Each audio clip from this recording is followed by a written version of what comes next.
Moi boas tardes, chegou tamén o sol do serán. O Celta, para aqueles que están preocupados con o resultado, está 2-1, estamos en segunda división.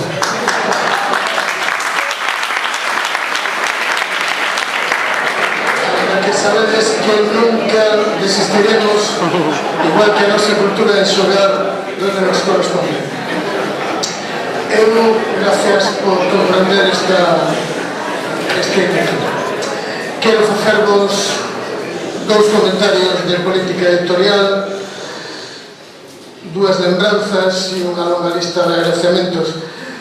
Un toque de frivolidade, de xuntar o fútbol coa literatura é un xeito de vivir. Os comentarios de carácter editorial, en primeiro lugar, lógicamente, as miñas disculpas a aquelas persoas que les poda parecer improcedente o meu comento. Este ano nos chegamos ao 30 aniversario e non imos facer ninguna celebración especial para un traballo en común que nestas 3 décadas permitiunos editar máis de 3.000 títulos e vender 10 millóns de exemplares de libros en galego.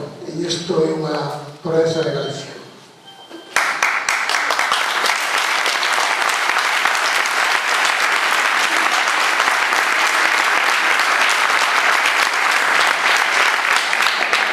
Este ano a nosa colección de narrativa acadará os 300 títulos publicados nos seus 25 anos de existencia, dos que se levan vendidos 900.000 exemplares.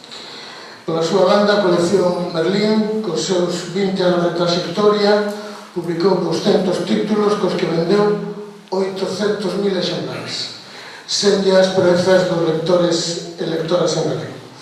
Porén, non vivimos tempos para distraernos celebrando estas cifras interesantes cando a nosa lingua, a razón de ser do noso proxecto editorial, é atacada na súa liña de flotación educativa. Nós, desde a editorial, e eu como o seu máximo responsable, teño que expresar a nosa enorme preocupación que non podemos ocultar por esta ofensiva da que non tiñamos precedentes ata agora. Tras o irresponsable empurrón que para o sector editorial galego supuxo a imposición do modelo de préstamo do libro escolar, agora un retroceso do emprego do galego como lingua vehicular no sistema educativo xa pode ser fatal para o futuro da edición en galego. Tras as palabras de Agustín, tras as palabras de Rosa, creo que é necesario expoñer ningún tipo de argumento por a nosa parte. Apenas eu quixera roubar hoxe unhas palabras de Ferrín, unha metáfora que me parece que é fundamental que non esquezamos. Na lingua está o ADN do que fomos, na lingua está o ADN do que somos, na lingua está o ADN do que queremos ser. Unha lingua que é de todos, mesmo tamén dos que atacan de forma irresponsable. Mas a pesar destas dificultades, reiteramos o noso compromiso de continuar contra vento e marea nesta fantasía de edición en galego. Xerais non vai desistir. Xerais vai continuar en galego todo o tempo, como marca ese reloxo que hoxe levades da illa de San Simón. Non desistiremos e continuaremos, como o resto dos compañeiros e compañeras do sector editorial en Galicia, aínda con maior entusiasmo, sobre todo nun momento tan apaixonante como que estamos vivindo para os editores de tránsito entre soportes. Este é un momento maravilloso para a nosa profesión, asistir deslumbrados a ser protagonistas dun tránsito na comunicación cultural, ese paso de xigante que despois de 500 anos está dando a humanidade. E aquí ven o segundo comentario de política editorial para nós moi importante. Hoxe queremos anunciar que estamos iniciando a completa modificación dos nosos procesos de traballo para poñer en marcha, antes de finais deste ano 2009, a Biblioteca Digital Xerais, un espazo no que recolleremos todos os nosos contidos educativos e literarios digitais.